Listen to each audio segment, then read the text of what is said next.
ngoba ke sabantu abathandaza umfowethu siye sithi la uNkulunkulu nje usisiza mfowethu akukho okunye esekuthembile.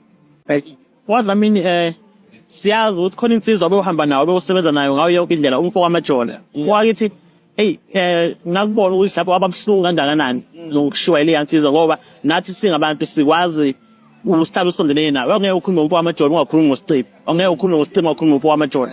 Abekho wakithi ukulimaza kangakanani ukuphula ile yansizwa ngale ndlela okwenzeka ngayo.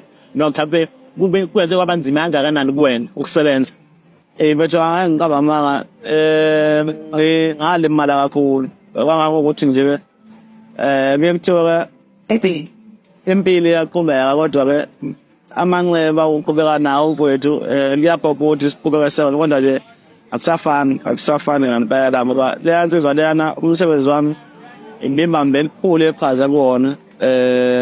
But ke ngenhlanhla bakhona abanye abafowethu engisele nabo abangibambisela umsebenzi ngoba ungabe umuntu ongangathi kwinto yomculo sokungeke sakwazi ukubambela wena sokuba dinga abantu abanjengaye ube wenza ukuthi kube lula umsebenzi wami yabo. So njengamanje siyazama siyaqhubeka kodwa nje isikhala sikhulu kakhulu akashiya kusho siyathemba nje ukuthi kodwa kuyolulameka umsebenzi uqhubeka ngendlela ofanele uqhubeke ngayo.